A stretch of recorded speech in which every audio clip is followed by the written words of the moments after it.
नमस्कार, मैं दौलत शर्मा और आप देखना शुरू कर चुके हैं SPN9 न्यूज और स्वागत है आपका हमारे खास कार्यक्रम किस्सा सियासी है। और यहां पर सियासी किस्से की बात करेंगे और बात यहां पर सबसे पहले बिहार की होगी।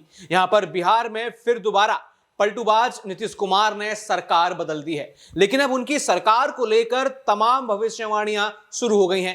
प्रशांत किशोर कहते हैं कि लोकसभा चुनाव के लिए यानी लोभ लालच के लिए किया गया यह गठबंधन चलेगा नहीं, बल्कि 5 से भी कम सीटें यहां पर उनको आएंगी, यानी कोई फायदा यहां पर नीतीश कुमार को नहीं होने वाला। इंडिया अलायंस की नींव रखने वाले नीतीश कुमार सबको एक करने के बाद अब सबको अकेला छोड़कर यहां पर आ गए हैं। तेजस्वी यादव कहते हैं कि यहां पर 2025 में इस गठबंधन की सच्चाई सबके सामने आ जाएगी। और यहां पे कहा जा रहा है कि जैसा फ्लोर टेस्ट महाराष्ट्र में देने की बात हुई थी, वही फ्लोर टेस्ट यहां पर बिहार में देना होगा, क्योंकि आपने सरकार के साथ धोखेबाजी करके यहां पर सरकार गिराई है या फिर गठबंधन तोड़ा है और नई सरकार बनाई है। अब आपको कागजों पे दिखाना होगा वो कौन से विधायक हैं जिनका समर्थन आपको मिला, वो पार्टियों का समर्थन आपको दिखाना होगा। कहीं ना कहीं विधानसभा में अब अपनी सच्चाई यहां पे नीतीश कुमार को साबित करनी होगी। लेकिन नीतीश कुमार तो ये कह चुके हैं कि अब जहां थे वहीं आ गए, अब इधर उधर नहीं जाएंगे। शायद ऐसे कुछ बयान आपने इससे पहले भी सुने होंगे, जब उन्होंने एनडीए से नाता तोड़ा, जब उन्होंने इससे पहले फिर एक बार जब नाते कई पार्टियों से तोड़े थे, तो यही बयान सुनने को मिलते हैं। लेकिन इन बयानों पर मात्र 2 साल तक ही नीतीश कुमार टिक पाते हैं। लेकिन अब कहा जा रहा है कि नीतीश कुमार का पॉलिटिकल करियर है, अब वो भी मात्र सिर्फ कुछ महीने या फिर कह लीजिए लोकसभा चुनाव के बाद जब जेडीयू की हालत बुरी होगी, तो उनका पॉलिटिकल करियर है वो भी जेडीयू की तरह हो जाएगा, यानी खस्ता हालत में चला जाएगा। कई सारे सवाल हैं, कई सारे विवाद हैं और यहां पर अपने सवाल लेकर हम अपने 2 साथियों के पास पहुंचे हैं। यहां पर अमन सर हमारे साथ हैं और शिखा तिवारी हमारे साथ हैं। सबसे पहला सवाल यहां पर अमन सर पे करेंगे कि जो हालात महाराष्ट्र में पैदा हुए थे, जब यहां पर शिवसेना टूटी थी, वो तो एक पार्टी टूटी थी, लेकिन अब यहां पर 2 पार्टियां टूटी हैं, यहां एक महागठबंधन टूटा है, तो क्या यहां भी कुछ फ्लोर टेस्ट की जरूरत है? क्या यहां भी विश्वास मत माना जाएगा या फिर यहां पर कागजों में दिखाया जाएगा कि नीतीश की सरकार सच्ची है, या फिर यहां तेजस्वी और लालू कोई बड़ा खेल करके इस सरकार को गिरा सकते हैं? देखिए बिल्कुल, और बिहार की सरकार की आप बात कर रहे हैं, 3 दिन पहले तक जो कह सकते हैं गठबंधन कोई और था, आज कुछ और गठबंधन है। और जाहिर बात है कि नीतीश कुमार के ऊपर सवाल ये उठ रहे हैं कि भाई आप आखिर इतनी जल्दी जल्दी पाला क्यों बदल रहे हैं? आप देखिए 17 महीने की सरकार आप यूं तोड़ देते हैं। इससे पहले आपका गठबंधन बीजेपी के साथ था, तब आप जो है उनको छोड़कर आरजेडी के साथ में चले आए। तो लगातार जिस तरह का उनका रुख रहा है, वो ये देखने को मिल रहा है कि क्या सिर्फ सत्ता के लिए वो तमाम चीज़ें तिकड़म बढ़ाते हुए नजर आते हैं? क्या सत्ता में अपने आप को कैसे बनाए रखना है, बचाए रखना है, क्या उसकी कश्मकश में हमेशा उलझे रहते हैं? और ये जो पूरे का पूरा प्रोसेस देखने को मिल रहा है, कोई भी जो सियासी जानकार है वो ये नहीं समझ पा रहा है कि आखिर नीतीश कुमार की क्या मजबूरी है। क्या वाकई उनके ऊपर कोई दबाव था?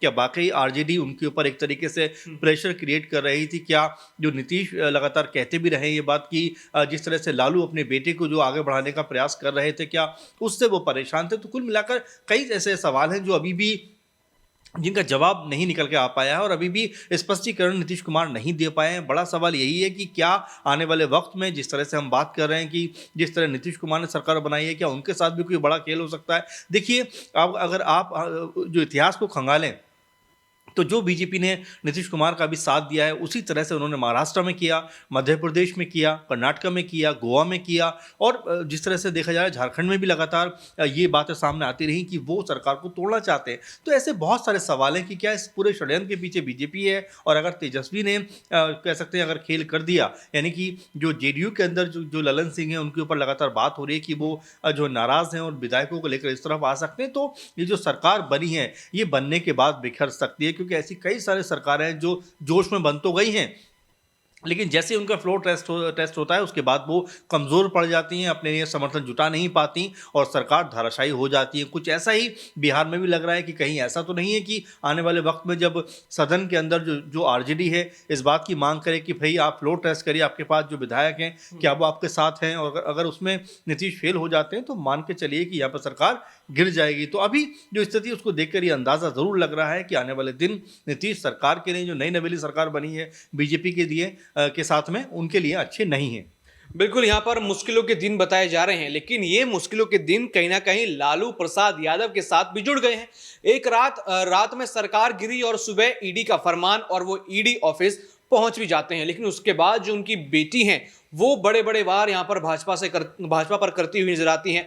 यहाँ पर शिखा हमारे साथ हैं, उनसे सवाल करेंगे कि किस तरीके की प्रतिक्रिया आपने उनकी बेटी की या फिर उनके परिवार की देखी कि लालू के ऊपर ईडी का एक्शन हो गया। क्या इसमें कोई बीजेपी की साजिश लगती है?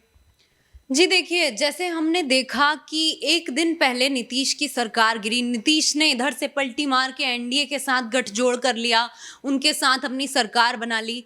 ऐसे में आरजेडी में बहुत ज़्यादा आरजेडी के लोगों को बुरा लगा। उन लोगों ने खुद को कहीं ना कहीं धोखे में पाया कि हम धोखा खाए हैं। वहीं पे देखा जाता है कि आज लालू यादव को ईडी का समन आया, लालू यादव वहाँ पहुँच भी गए।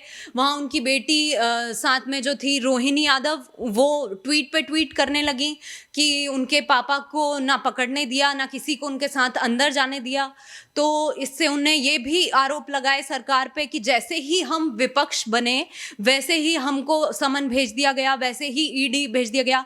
वहाँ दूसरी तरफ देखा जाए तो आरजेडी के एक और नेता मनोज झा का बयान सामने आया है। उन्होंने ये बताया है कि कहीं ना कहीं ये जो काम है ये बीजेपी का है, मतलब ईडी अब ईडी नहीं, अब बीजेपी रह गई है। तो लगातार यहाँ पर जो है ईडी के ऊपर मतलब सवाल उठ रहे हैं कि ईडी नहीं बीजेपी रह गई। तो क्या बीजेपी सही में इस तरीके के काम करती है कि दूसरी पार्टी को अगर आप एक राजनीतिक फॉर्मूले से नहीं गिरा सकते तो कहीं ना कहीं डरा धमका के या फिर कार्रवाई का डर दिखा के गिरा दें?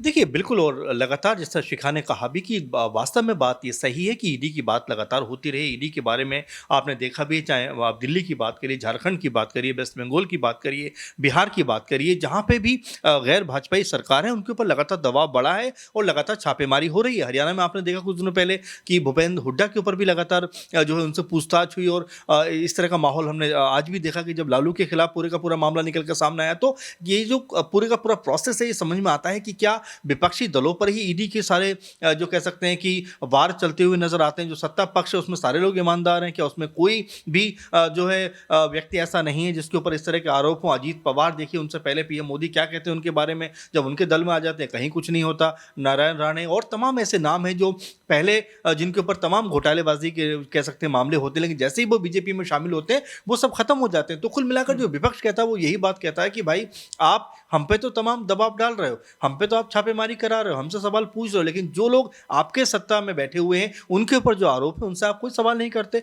तो मिलाकर बात यही कही जा सकती है दौलत की, बिल्कुल ईडी का जो नजरिया है, अंदाजा है और जिस तरह से काम कर रहे हैं वो बिल्कुल ऐसा लगता है एक तरफा हो रहा है। यही बात अरविंद केजरीवाल भी कहते हैं, हेमंत सोरेन भी कहते हैं, ममता बनर्जी भी कहती हैं। तो यही पूरे का पूरा प्रोसेस है कि इसमें जो विपक्षी दल है उनका साफ यही कहना है कि मोदी सरकार जो है वो ईडी के जरिए हमारे ऊपर निशाना साध रही है। तो बिल्कुल यहाँ पर कहा जा रहा है कि ईडी के जरिए राजनीतिक निशाना साधने की कोशिश की जा रही है। अगर आप विपक्ष में हैं तो यहाँ पर कुछ मत करिए, अगर करना है तो बीजेपी में अगर करिए, अगर आप बीजेपी से अलग कुछ करेंगे तो ईडी की कार्रवाई आपके ऊपर यहाँ पर हो सकती है। लेकिन लगातार अभी भी इंडिया अलायंस थोड़ी बहुत हुंकार यहाँ पर भर रहा है। कहा जा रहा है कि ये सरकार जो बनी है ये झूठ पे बनी है और ये सरकार टिकने नहीं वाली। तो यहाँ देखना होगा कि जब विधानसभा ये नई सरकार पहुंचेगी तो क्या उनको फ्लोर टेस्ट का सामना करना पड़ेगा, क्या यहाँ पर आरजेडी कोई बड़े सवाल उठाएगी या फिर लालू और तेजस्वी कोई बड़ा गेम यहाँ पर करते हुए नजर आएंगे।